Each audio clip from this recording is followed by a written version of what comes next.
더 배움 강추림 한국사 약속의 이름 최승건입니다. 자, 오늘 61번부터 또 80번까지 이제 또 우리가 이 계양기 문제가 이제 종방부로 가고 있죠. 그당 뭐 여러분들 공부하실 때 사실 그 연도를 물어보는, 보통 사람들이 연도를 물어보는 문제가 많이 나온다 이렇게 생각을 하고 있는데 그닥 우리는 연도에 대한 어떤 뭐라 그럴까, 강박관념이라고 그러죠. 그런 것들에서 조금 벗어나지 않았을까라는 그런 생각을 해봅니다. 그래서 맥을 짚는 게 가장 중요하니까 거기에 중점을 두시고 공부를 해주시면 되겠습니다. 자, 그럼 61번부터 들어가 보겠습니다. 자, 다음 내용에 해당하는 신문은 무엇이냐? 고종은 통리기무하문 내에 방문국을 설치하여 신문을 발간하도록 하였다. 방문국의 초대 총재에 민영목을, 부총재에 김만식을 임명하고 그의 10월 1일에 창간호를 발문했다. 방문국 글자를 막 박아요. 그러니까 뭐 출판하는 그런 기관이죠. 그럼 여기에서 발행된 신문은 바로 무엇이냐? 제국신문, 황성신문, 한성순보, 독립신문 이렇게 나와 있는데 정부가 신문을 발행하는 거죠. 그렇기 때문에 무엇을 골라줘야 된다? 한성순보를 골라줘야 된다라는 겁니다. 정답은 3번. 자, 62번. 다음 정강을 발표했던 사건의 결과로 옳은 것은 7급 문제입니다. 흥선대원군을 빨리 귀국시키고 종래 청해대에 행하던 조공의 허례를 폐지한다. 문벌을 폐지하고 인민평등권을 제정하여 능력에 따라 관리를 임명한다. 지조법을 개혁하여 관리의 부정을 막고 백성을 보호하며 재정을 넉넉히 한다. 모든 재정은 호조에서 관할한다. 그 다음에 대신과 참차는 의정부에 모여서 정령을 의결하고 반포한다. 아주 급하게 했어요. 급하게 이제 하다 보니까 여러분들이 뭐 여기 딱 뭐 아시죠? 뭡니까? 갑신정변 개혁정강 14개조 정강을 얘기하는 건데 여기 보시면 대신과 참차는 의정부에 모여 정령을 의결하고 반포한다. 그래서 갑신정변은 모델이 어디가 됐다라는 것을 알 수가 있어요.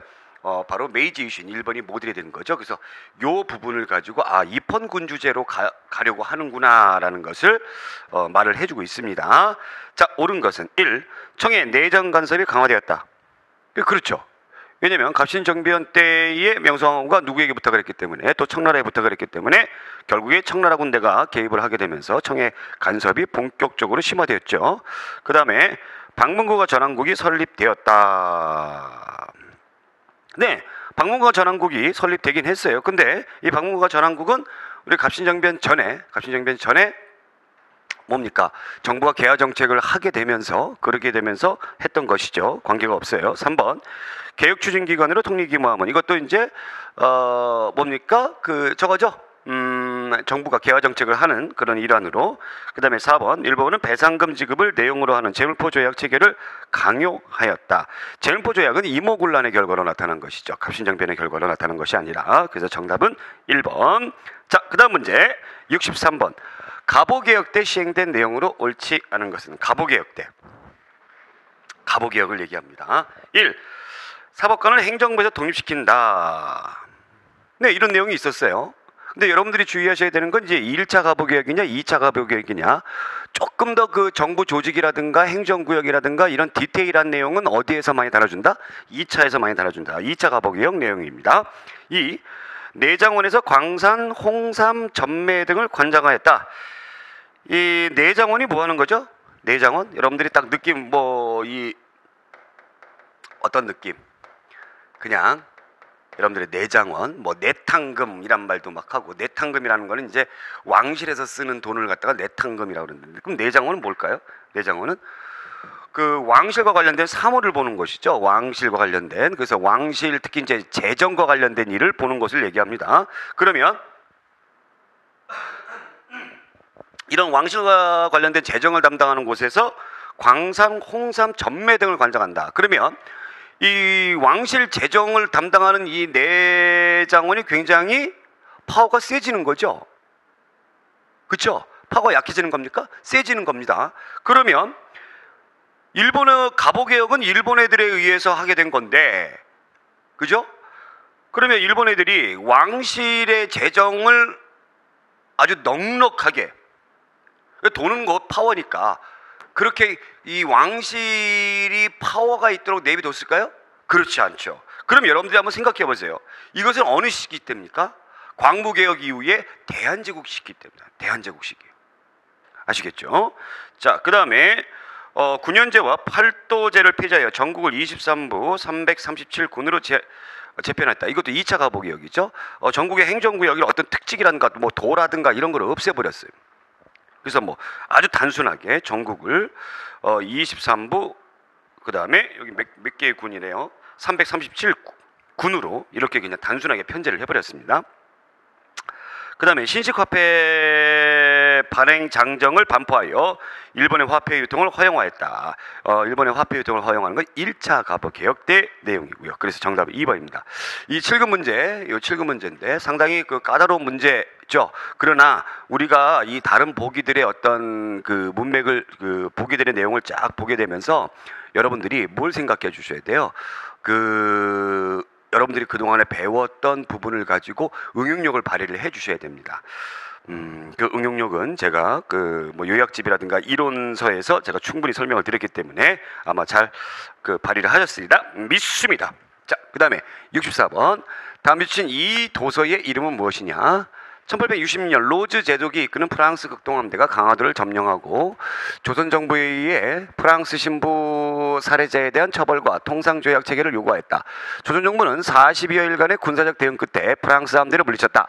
그러나 강화도의 행군과 외의 규장각 등이 불타고 대규모의 약탈도 자행되었다. 이 도서는 이때 프랑스 함대에 의해 약탈되어 현재 파리 국립도서관에 보관되어 있으며 최근 유네스코 세계기록유산으로 등재되었다 였습니다.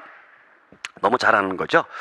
강화도에 있었던 의궤입니다. 조선왕조 의궤를 가져가 버렸죠. 지금 우리나라에 들어와 있어요. 이 의궤는. 근데 우리가 소유권을 가지면서 이게 반환해 준 것이 아니라 영구 임대 형식으로 되어 있습니다. 그래서 정답은 2번을 골라주시면 되는데 여러분들 거기 보시면 1번 보시면 선원보략이라고 있죠. 네, 이게 바로 뭐죠? 이게 조선왕조의 조선왕실의 족보입니다. 족보. 참고로 알아두세요. 족보고 규장각에 지금 보관이 되어 있다라는 겁니다. 자, 65번. 우리나라 근대교육에 대한 설명으로 옳은 것만을 골라라. 이것도 7급 문제입니다. 근대교육. 자, 기억. 함경도 덕원 주민들의 건의로 최초의 근대 학교인 원산학사 설립됐다. 원산학사죠. 사립이죠. 네, 맞습니다. 니은. 선교사들이 들어와서 세운 기독교 계통의 학교에는 배제학당, 이화학당 등이 있다. 그렇죠. 배제학당, 이화학당 등이 있죠. 배제학당은 뭐 아펜젤러, 그 다음에 이화학당은 스크랜튼이 세운 그런 학교입니다. 디귿. 정부는 외국어 교육기관으로 동문학을 설립했다. 그렇죠. 이 동문학은 학교가 아니라 그랬죠. 학교가 아니라 뭐라 그랬어요? 강습기관입니다. 강습기관. 그 다음에 리을. 교육입국조서가 반포되었고 사범학교와 외국어학교의 관제가 제정되었다. 네, 교육입국조서 2차 가부개혁 때 했던 겁니다. 다 맞네요. 그래서 다 맞네요. 기억, 니은, 디귿, 리을이. 그렇죠? 그래서 정답은 4번. 자, 66번. 다음 기억, 니은에 대한 내용이 잘못된 것은 기억은 백성을 해치는 자는 공자가 다시 살아난다 해도 내가 용서하지 못한다. 하물며 뭐는 우리나라의 선유에 제사 지내는 곳인데 어찌 이런 곳이 도적이 숨는 곳이 되겠느냐라고 하면서 군조를 지켜 유생들을 해산시켰다 였습니다. 기억은 뭘까요? 기억은 서원이죠. 서원. 자, 보겠습니다. 기억. 외란 때 소실된 경복궁을 재건하였다. 이게 경복궁 아니죠. 네. 기억.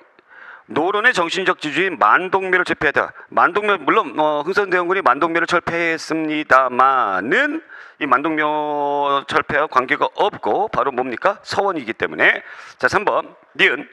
조선시대 지방수령의 자문전담기관이었다. 자문전담기관이었다. 역시 서원과 관련된 건데 지방수령의 자문전담기관은 우리가 뭐였습니까? 여러분들 유양소였죠. 유양소. 이 유양소가 나중에 이제 뭘로 이름 바꾸죠? 향청으로 이름을 바꾸죠. 네, 향청으로 이름 바꿉니다. 그 다음에 니은. 사익된 47개소 외에 모두 철폐하라는 명령이 발령되었다. 네, 맞죠? 그래서 정답은 3번. 자, 67번. 가 시기에 해당하는 사실로 옳은 것은 방금 안핵사 이용태의 보고에 따르면 죄인들이 대사도 도망치는 바람에 조사하지 못하였다. 승조원 일개가. 전봉주는 금구 원평에 앉아 전라 우도에 호령하였으며 김계남은 남원성에 앉아 좌도를 통솔하였다. 가부 양력에 이렇게 있습니다. 자, 그러면 이건 바로 무엇이다? 1차 농민봉기와 관련된 것이죠. 안핵사 이용태, 그래서 이제 그 고부군수 때문에 문제가 발생을 하자 이것을 진상을 규명하러 보낸 그 정부의 관리가 이제 안핵사입니다. 근데 얘가 제대로 안 했죠. 그래서 1차 봉기를 하게 되더라. 1차 농민봉기. 가는 1차 농민봉기예요. 1번. 논산에서 남접, 북접의 동학군이 집결됐다. 자, 이것도 제가 지난번에 설명드렸습니다만 남접, 북접이 다 같이 모든 동학 그 조직들이 다 같이 결성이 되는 건 몇 차입니까? 2차죠. 2차. 2번. 우금치 전투에서 동학군이 일본군과 격전을 우금치 해가지고 이제 다 억울하게 패했습니다. 2차고. 그 다음에 3번. 동학교도가 궁궐 앞에서 교조 신원운동을 주장하는 집회를 열었다. 맨 처음에 우리가 이제 동학농민도 크게 세 가지로 사건을 세 가지로 구분을 할 때 맨 처음에 교조 신원운동이 있고 그 다음에 1차, 그 다음에 2차입니다. 그래서 교조 신원운동은 1차 농민봉기 이전을 얘기하는 것이고요. 그 다음에 4번. 백산에서 전봉준이 보국 안민을 위해 걸기하라는 통문을 보냈다. 그렇죠? 예. 통문을 보냈죠. 무슨 통문입니까? 사발 통문이죠. 1차 농민봉기의 내용이죠. 그래서 정답은 4번. 자, 68번. 다음은 대한제국 시기에 설립된 어느 68번이 없네요. 그죠? 그럼 제가 할게요. 다음은 대한제국 시기에 설립된 어느 회사에 관한 내용이다. 밑줄친 이 회사에 대한 설명으로 옳은 것은 이 회사의 고금 주권은 액면 50원씩이고 총 1천만 원을 발행하고 주당 불입금은 5년간 총 10회 5원씩 나눠서 낸다. 이 회사는 국내 진앙지, 개간, 관계, 사무와 산림, 천택, 그 다음에 식양, 체벌 등의 사무 외에 금은, 철, 금은동, 철, 석유 등의 각종 체결 사무에 종사한다. 이 회사가 딱 보니까는 무슨 회사냐?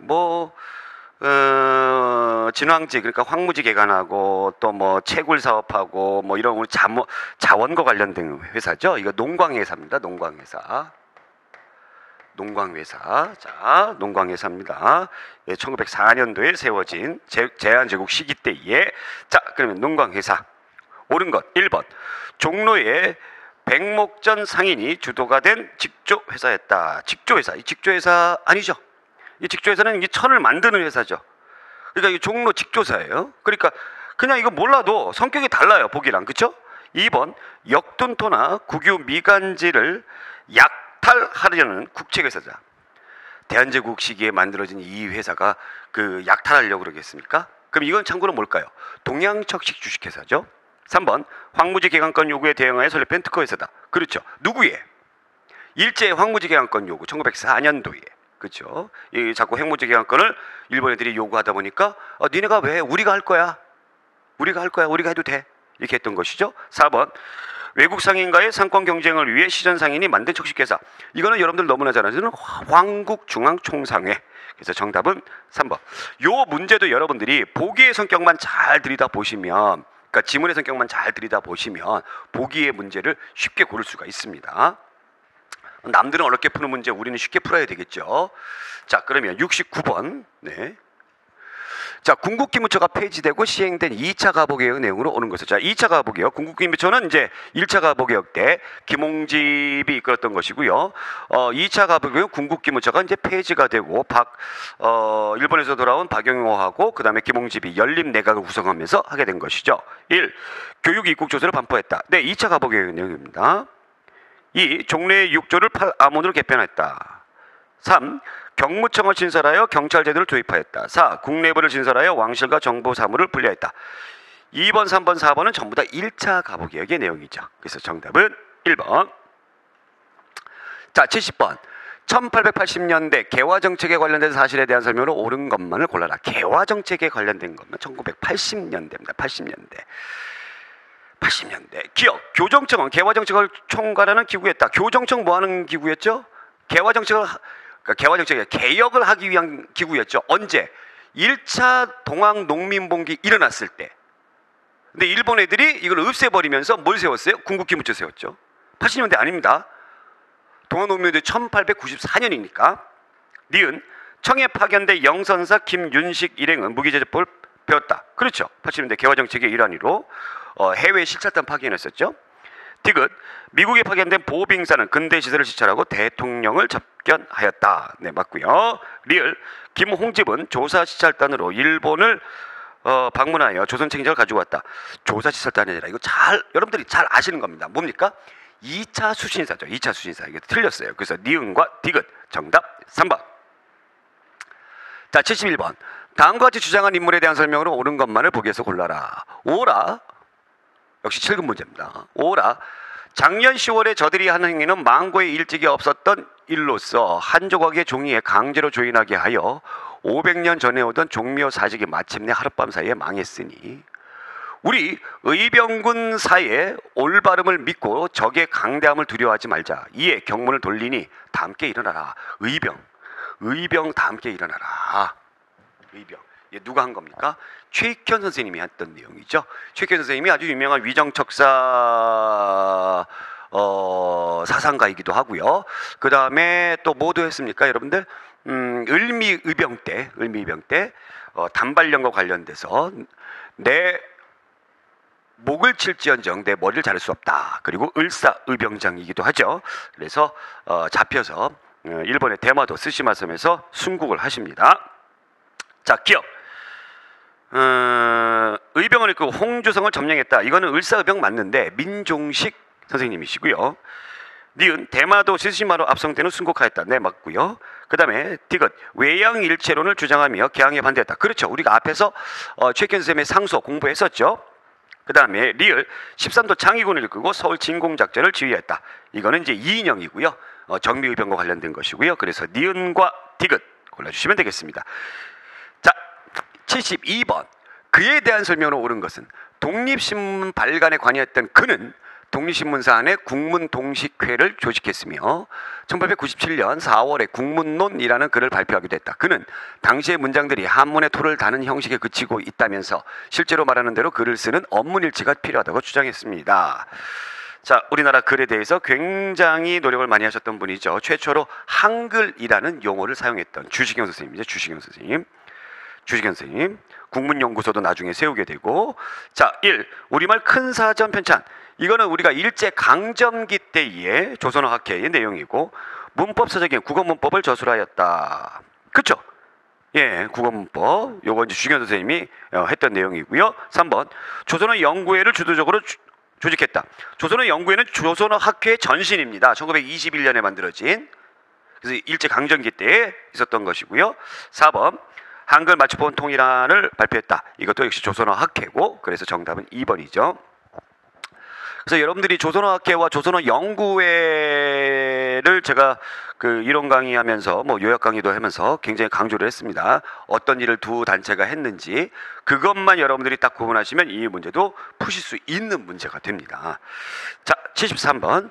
다음 각 문화재에 대한 설명으로 옳지 않은 것은 화엄사 각광전은 다층식의 외형을 지켜놨다. 2. 수덕사 대웅전은 주심포 양식의 건물이다. 3.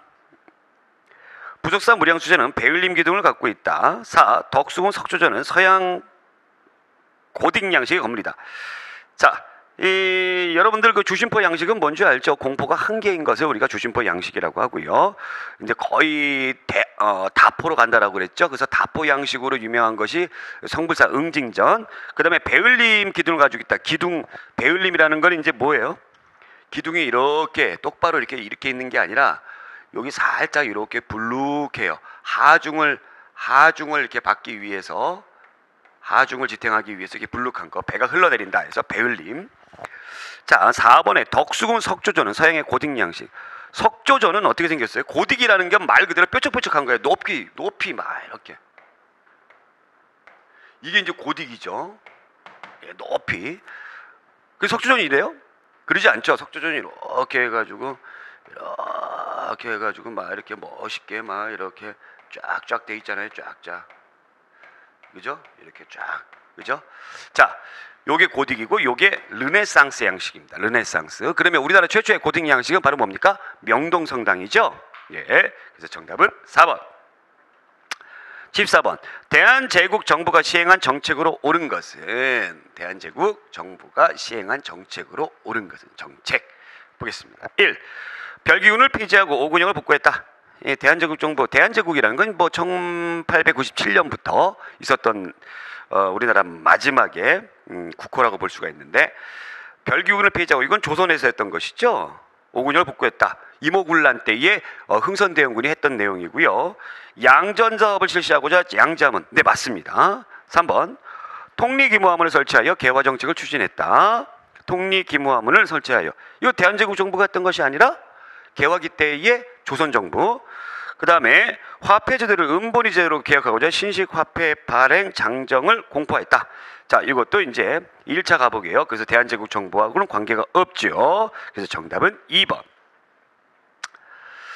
대한제국에서 광무개혁을 하면서 세 가지를 중점을 두고 했다라는 거 여러분들 꼭 기억해 주시기 바랍니다. 우리가 정말 필요하고 우리가 정말 강해지는 내용들. 그래서 교육, 군대, 산업이에요. 양전사업은 우리나라의 산업 중에 뭐 농업과 관련된 겁니다. 그래서 토지 측량을 하기 위한 것이죠. 자, 75번 문제. 미추신 이 협약에 대한 설명으로 옳은 것은 일제는 군대를 증강해 강압적인 분위기를 조성한 다음 친일 내각과 이 협약을 체결하였다.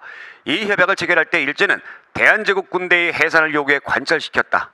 이때 해산된 군인의 상당수는 일본과 격전을 펼은 후에 의병부대에 합류했다. 군대 해산과 관련된 것이죠. 정미 7조약의 내용이고요. 그 다음에 한일신협약이라고도 합니다. 또 다른 표현으로는 뭐라고 해요? 차관정치라고도 하죠. 1. 고종이 헤이그 특사를 파견한 계기가 되었다. 이건 을사늑약이고요. 2. 최익현이 의병운동을 처음으로 시작한 원인이 되었다. 이것도 역시 을사늑약. 3. 재정고문 메가타가 화폐 정리 사업을 실시하는 근거가 되었다. 이것은 이제 1차 한일협약이죠. 이른바 고문정치. 재정고문으로 일본의 메가타. 그 다음에 외교고문으로 미국의 스티븐스가 오게 되는 것이죠. 자, 4번 통감이 추천하는 일본인을 한국관리에 임명한다는 내용을 담고 있다. 한국관리 뭐 차관이죠. 차관. 그래서 차관정치. 그래서 정답은 4번. 76번. 다음 자료 내용이 시행되기 전에 있었던 사실에 대한 설명으로 옳은 것은 제1조 일본국 정부는 동경의 외무성을 경유하여 금후 한국의 외국과의 관계 및 사무를 감리, 지휘할 수 있고 일본국의 외교 대표자와 영사는 외국에 있는 한국의 신민 및 이익을 보호할 수 있다. 일본의 외무성을 경유하여 우리가 마음대로 할 수 없습니다. 그래서 외교관계와 관련된 것이죠. 뭡니까? 우리나라 외교권을 빼앗아간 을사늑약을 얘기합니다. 1. 유생 출신 의병장을 중심으로 13도 연합의병부대가 결성되었다. 이건 정미의병 얘기하는 거고요. 그 다음에 2. 유생과 전직 관료, 평민 출신의 다양한 계층에서 의병을 전개했다. 평민 출신의 의병장이 나타났습니다. 원래 의병장들은 거의 다 양반들이에요. 의병들은 일반 평민들인데 의병장들은 양반. 그러면 이 의병장의 평민 출신 의병장이 딱 한 사람 누굽니까? 신돌석이죠. 을사의병이죠. 네. 그 다음에 3. 명성황후 시해 사건과 단발령으로 의병운동이 확산됐다. 을미의병이고요. 4. 의병부대들은 간도와 연해주로 이동하여 의병기지를 건설했다. 네, 더 이상 그 무장투쟁을 할 수 없는 여건이 됐기 때문에 간도와 연해주로 떠났습니다. 언제 이후에? 정미의병 이후에.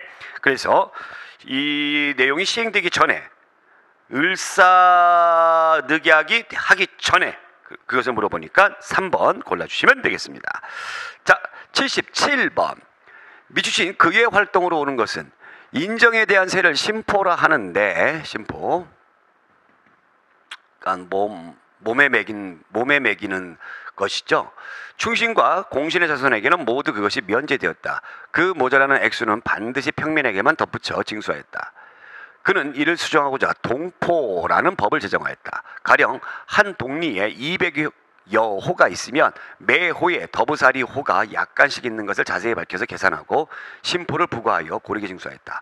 포를 내는 거는 원래 뭐예요? 군역이죠, 군역. 그래서 영조가 균역법을 실시합니다. 1년에 한 포씩 내는 것을. 근데 여기에 부정이 많이 개입을 하죠. 뭐 백골징포, 황구첨정, 인징족징. 그래서 흥선대원군은 이 균역법을 개선하고자 그 동네별로 하게 되는데, 그래서 동포라고도 하고 한 가구마다 포를 낸다 해가지고 호포라고 합니다. 한 가구마다 하나씩 내거라.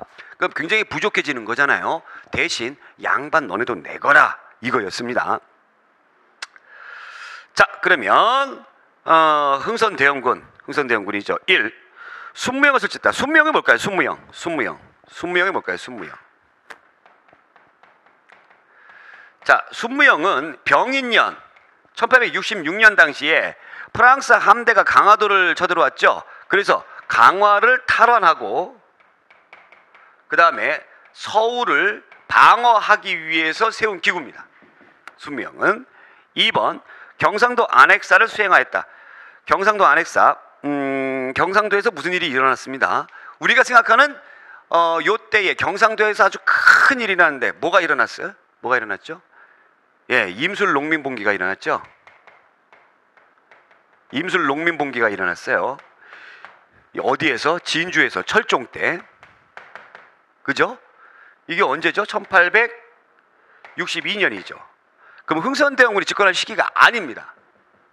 그죠? 그러니까 몰라도 이 사람을 고르면 안 돼요. 참고로 이 사람 누구예요? 박규수입니다. 박규수. 나중에 평양 감사가 되는 제너럴 셔머너와 깊은 관련이 있는 박규수. 네. 3번 궁극기무처의 총재를 역임했다. 이건 여러분들 너무나 잘 아시는 김홍집이고. 4번 갑신정변 때 청군의 파견을 요청했다. 명성황후죠. 그래서 정답은 1번. 자, 78번 대한제국의 지게 발급 사업에 대한 설명으로 옳지 않은 것. 지게가 뭐죠? 지게? 이 토지의 어떤 소유권을 제대로 밝히는 것을 갖다가 지게라고 합니다. 지게. 언제 했습니까? 대한제국 시기 때 했습니다. 대한제국 시기 때 우리가 앞에서 배웠지만은 양전 사업을 했다. 토지를 측량을 했죠. 그러니까 측량을 하는 거예요. 이게 어디서부터 어디까지가 누구 땅인지. 이건 양지아문에서 하는 양지아문. 그러면 이것의 소유권을 해서 발급을 해줍니다. 서류를 발급을 해줘요. 이 지게를 발급을 해주는 것은 지게아문이에요. 지게아문. 네. 1. 지게아문에서 토지 측량과 지게 발급을 담당했다. 이건 양전 사업이죠. 그래서 이건 양지아문이고. 2. 개항장에서 외국인의 토지 소유를 인정하지 않았다. 네, 맞습니다. 굉장히 대한제국은 우리나라를 좀 더 강력하게 만들고자 마지막 발버둥을 치는 개혁이었기 때문에 개항장에 있는 외국인들이 가지고 있는 토지 소유를 인정하지 않습니다. 3. 모든 산림 토지 전답 가옥을 발급 대상에 포함하였다. 그렇습니다. 4번 러일전쟁으로 중단되어 전국적으로 확대되지 못했다. 네, 그렇죠. 1904년도에 러일전쟁 시에 중단이 됩니다. 그래서 정답 2번. 자, 79번. 자, 그러면 우리가 79번 다음 건의문이 결의된 이후에 일어난 사실로 옳은 것을 보겠습니다. 외국인에게 의지하지 말고 관민이 힘을 합하여 전제왕권을 견고하게 할 것. 2. 외국과의 이권에 관한 조약은 각 대신과 중추원 의장이 합동 날인하여 실행할 것. 국가재정은 탁지부에서 정관하고 예산과 결산은 국민에게 공포할 것. 중대범죄를 공판하되 피고의 인권을 존중할 것. 책임가는 임명할 때는 정부의 자문을 받아 다수의 의견에 따를 것. 정해진 규정을 실천할 것. 이렇게 되어 있습니다. 이거 여러분들 너무나 잘 아는 1898년도에 독립협회에서 실시했던 관민공동회의 내용이죠. 관민공동회에서 결의한 바로 뭡니까? 헌의 6조입니다. 우리나라 고종 황제에게 건의를 했습니다. 헌의 6조. 여기에 쭉 내용을 보게 되면은 여러분들 여기 이제 중추원이라는 것이 나오죠. 오늘날의 국회에 해당하는. 그렇죠. 그 다음에 재정도 탁지부에서 하게 되고 국민에게 알려야 되고 인권을 존중하게 되는 거. 그래서 국민 주권의 원리 이런 것들이 또 임명할 때 정부의 자문을 받아 다수의 의견에게 따를 것. 그래서 입헌군주제로 가야 된다라는 것을 건의했던 것이죠. 네. 자, 1. 궁극기무처를 중심으로 개혁이 추진되었다. 이 건의문이 결의된 이후에 일어난 사건이니까요. 궁극기무처 1차 가보개혁이 1894년도에 황제권 강화 작업의 일환으로 원수가 설치되었다. 자, 황제권 강화의 작업으로 원수가 설치됐던 것은 뭐예요? 광무개혁이죠. 그래서 고종 황제가 독립협회를 해산시키고 나서 광무개혁을 했었죠. 그렇죠? 정확히 우리가 연번은 몰라도 돼요. 3번 고종이 러시아 공사관으로 거처를 옮기게 되었다. 그러면 독립협회 결성 바로 전에 아관파천의 내용이고요. 서재필을 중심으로 한 민중개모군의 독립신문을 반갈되었다. 독립협회 세우기 바로 전에 독립신문이 먼저 세워져요. 그래서 정답은 2번. 이거 연도를 여러분들이 자꾸 외우려고 하시면 큰일 날 것까지는 없죠. 예. 연도에 너무 집착을 하시다 보면은 공부하는데 흥미도 잃어버리게 되고 다 또 이렇게 잊어버립니다. 그래서 어떤 사건이 어떤 사건 다음에 일어나는가 그 흐름 파악하는 그런 문제니까 정답 2번이고요. 요게 해설이 오류가 됐어요. 그래서 1899년인데 원수부 설치가 아마 잘못되어 있을 겁니다. 참고로 여러분들 수정해 주시기 바라고요. 자, 80번 보겠습니다. 갑신정변 이후 국내외 정세로 옳지 않은 것은 갑신정변 이후에 1884년 1. 독일 부의영사 부들러는 독일의 조선의 영세 중립국가를 건의했다. 그렇죠. 갑신정변 이후에 청나라 들어오고 뭐 그 다음에 일본 들어오고 막 하니까 조선을 중립화하자 이런 내용이 이렇게 쫙 올라왔다라고 제가 말씀드렸습니다. 자, 2번. 러시아의 남한 정책에 대응하여 영국 함대가 검은도를 불법 점령했다. 우리가 러시아와 손을 잡으려고 했죠. 그렇죠. 근데 영국이 검은도를 불법 점령했습니다. 3번. 조청 상민 수륙 무역 장정을 체결하여 청나라 상인에게 통상 특혜를 허용했다. 이건 언제입니까? 이모군란 이후죠. 4번. 청일 양국 군대가 조선에서 철수하는 것 등을 내용으로 하는 텐진조약의 내용. 이것도 갑신정변 이후에 맺었던 조약이고요. 이것 때문에 청일전쟁이 일어나는 원인이 되기도 했습니다. 그래서 정답은 3번 골라주시면 되겠습니다. 자, 이렇게 해서 우리가 80번까지 계양기의 문제를 다 풀어봤고요. 81번부터 나머지 문제 105번까지 다음 시간에 마무리 짓도록 하겠습니다. 자, 오늘 여기까지. 고맙습니다.